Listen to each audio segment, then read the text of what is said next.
Hello दोस्तों, नमस्कार। Team Ravi Pandey YouTube channel पे एक बार फिर आप सभी का स्वागत है, वेलकम है। दोस्तों, आज का वीडियो वेलनेस सेक्टर के बारे में आपको पूरी जानकारी देने के लिए है।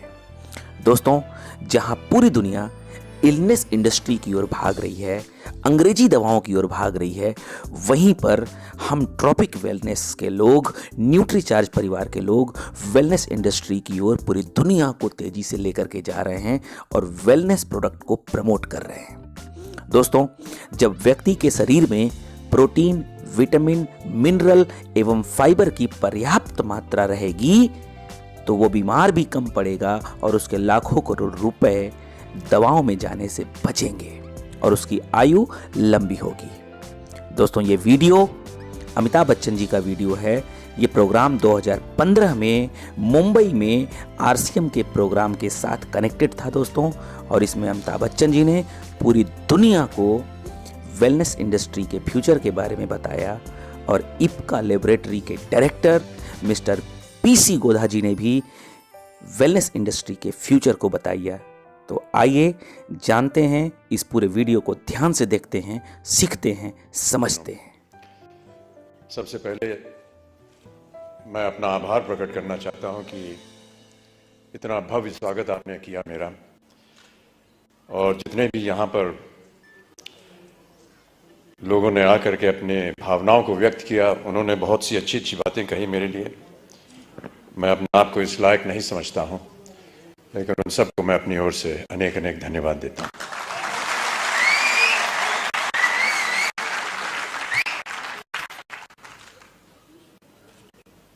यहां पर जब मैं आया तो कार्यक्रम के आरंभ में आपने फूलों से मेरा स्वागत किया,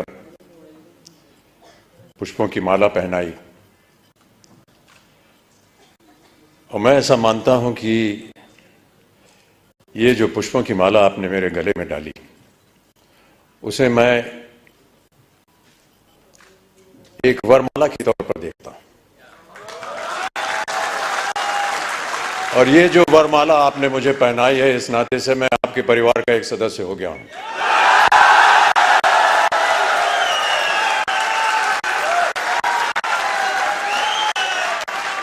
आरसीएम के परिवार अब मेरा परिवार भी है। और जितने भी वादे जिन लोगों को आज यहाँ पुरस्कृत किया गया, और जितने भी यहाँ पर सज्जन पुरुष आए हैं, जितनी भी मेहनत आप कर रहे हैं, मैं ये वादा करता हूं कि उतनी ही मेहनत मैं भी करूंगा।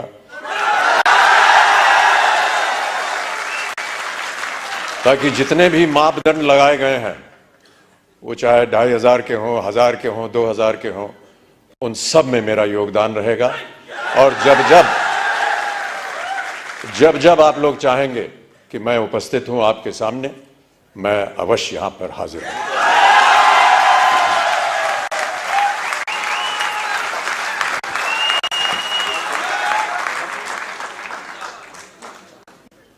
बहुत सारी भूमिका लिख करके मुझे दी गई थी यहां आने से पहले कि इन बातों को लेकर के आप बोलिएगा यहां की जनता को। वो कागज है मेरे पास, लेकिन मुझे लगता है कि वो कागज मनोज जी के लिए बनाया गया था, वहां से गायब करके मेरे पास आ गया। फिर भी मैं ऐसा मानता हूं कि उसकी आवश्यकता नहीं पड़ेगी मुझसे कहा गया था कि जितने भी यहां पर लोग हैं उन सबको प्रोत्साहित करने के लिए कुछ शब्द आप बोल दीजिए। मेरा ऐसा मानना है कि किन शब्दों में आपको प्रोत्साहित करूं? सर, आप एक बार जय आरसीएम बोल दीजिए। जय आरसीएम।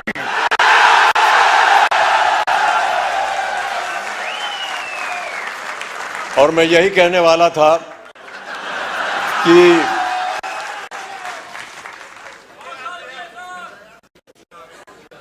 जो आपको प्रोत्साहित करने वाले हैं वो आपके सामने यहां मौजूद हैं, त्रिलोचन जी। ये जीते जागते उदाहरण है इस कंपनी के, और जितने भी लोग इसके साथ संलग्न हैं। कितनी अच्छी अच्छी बातें बताई उन्होंने, संघर्ष की बात की, एक विजन की बात की। बहुत कम लोग ऐसे होते हैं विश्व में जो दूरदर्शी होते हैं, और मेरी नजर में जो लोग दूरदर्शी होते हैं उनका सम्मान नहीं करना चाहिए, उन्हें ईश्वर जैसा मानना चाहिए। हम और आप तो शायद नहीं देख पाएंगे कि कल क्या होगा, लेकिन इनकी नजर में होता है और वो देख पाते हैं कि आगे आने वाले दिन कैसे होने वाले हैं। तो इनको एक ईश्वर का दर्जा दिया जाता है। मैं ऐसा मानता हूं कि आप लोगों को एक ईश्वर की तरह त्रिलोकचंद जी आपके सामने मिले।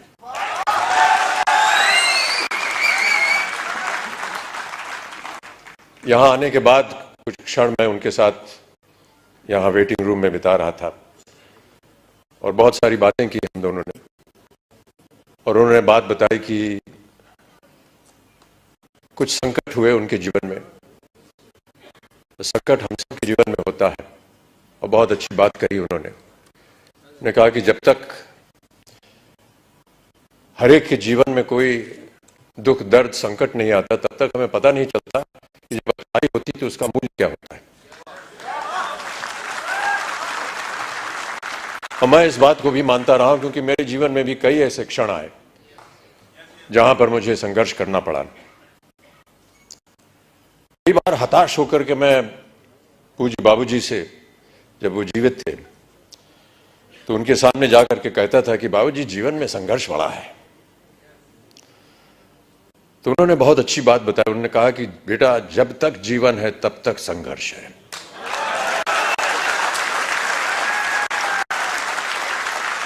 और आप भी मान लीजिए कि आपके जीवन में प्रतिदिन प्रति क्षण ये संघर्ष रहेगा, और आप लोगों को वादा करना पड़ेगा कि ये संघर्ष में आप लगे हैं, आगे भी आगे आप संघर्ष करते जाएंगे, ताकि जो भी कार्य आप उठाएं उसमें वो संघर्ष जो है वो नजर आए। जिस दिन लोग आपके संघर्ष को सम्मानित करेंगे उस दिन आपका पदार्थ जो है वो ऊंचाइयों पर पहुंचाएगा।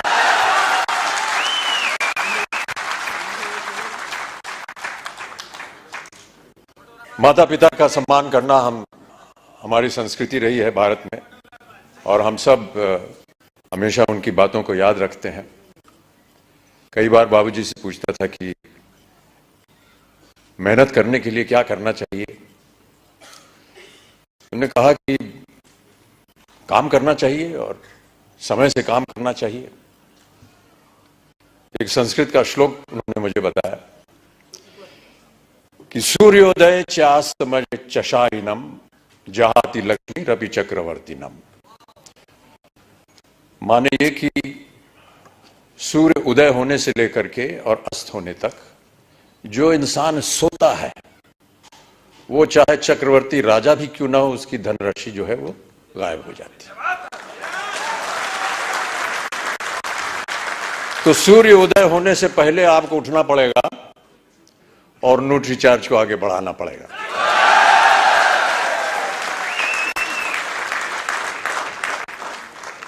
हनुमान जी की एक कथा है। हनुमान जी ने कहा था कि ईश्वर से कि हमको शिक्षा प्राप्त करनी है, ज्ञान प्राप्त करना है, क्या किया जाए, किसके पास जाए।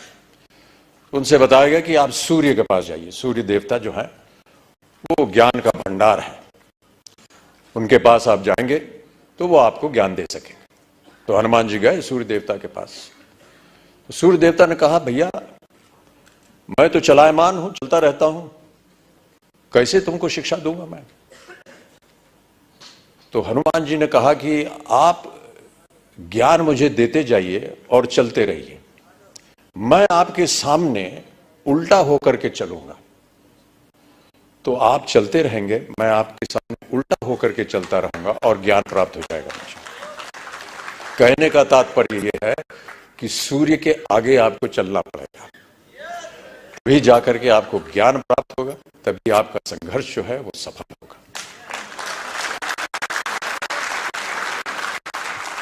प्रोत्साहित करने के लिए एक कविता की कुछ पंक्तियां हैं। इससे पहले मधुशाला की एक पंक्ति पढ़ी गई थी, क्षमा चाहता हूं, उसमें थोड़ी बहुत त्रुटियां थी। जो यहां सज्जन पुरुष आए थे उसको मैं दोबारा एक बार सुनाना चाहूंगा आपको कि मदिरालय जाने को घर से, मदिरालय जाने को घर से चलता है पीने वाला, किस पथ से जाऊं असमंजस में है वो भोला भाला, अलग अलग पथ बदलाते सब, पर मैं ये बतलाता हूं कि राह पकड़ तू एक चला जल, पा जाएगा मधुशाला।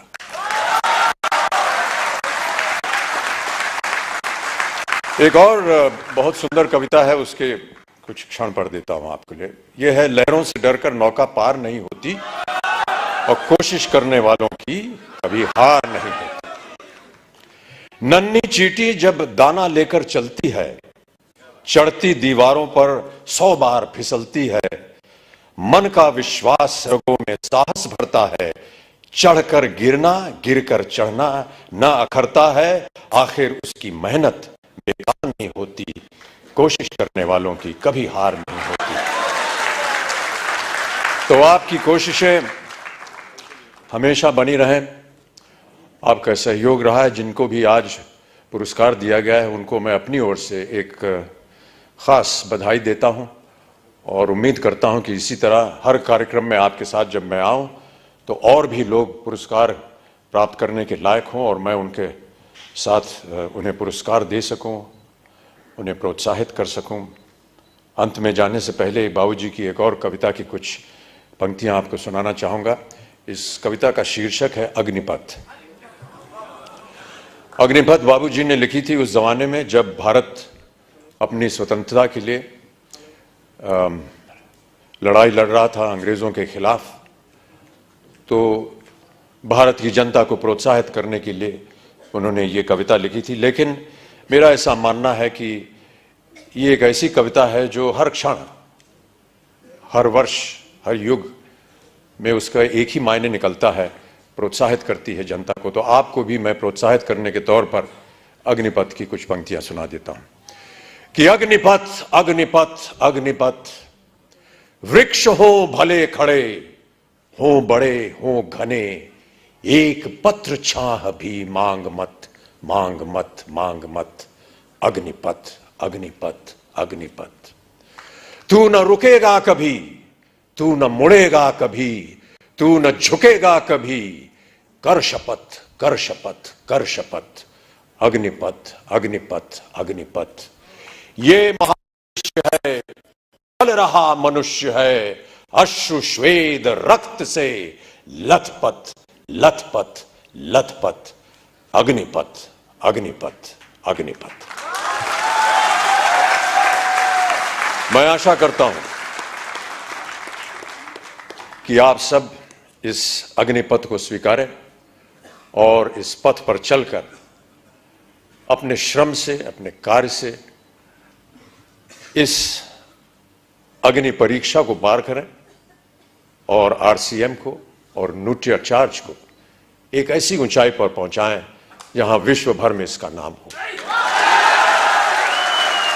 बहुत सारे पुरस्कार इसको पहले भी मिल चुके हैं, लेकिन पुरस्कारों से ज्यादा हमें मेहनत करनी होगी। पुरस्कार मिलते रहेंगे, आते रहेंगे, लेकिन सबसे बड़ा पुरस्कार वो होता है जब आपको अपने मन के अंदर ये सांत्वना मिलती है कि हमने जो मेहनत की वो पुरस्कार के लायक थी। बहुत बहुत धन्यवाद। और जैसा कि मैंने कहा, अब मैं आपके परिवार का एक सदस्य हो गया हूं। कभी भी आप हमको बुलाएंगे तो मैं आपके सामने हाजिर होऊंगा और आपके साथ मिल करके न्यूट्रिचार्ज को आगे बढ़ाएंगे, आरसीएम को आगे बढ़ाएंगे। बहुत बहुत धन्यवाद।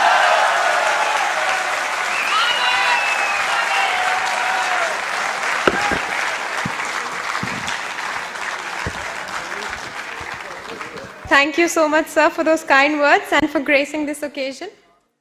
दोस्तों, वेलनेस इंडस्ट्री के इस अभियान को 140 करोड़ देशवासियों तक लेकर के जाना है। धन्यवाद।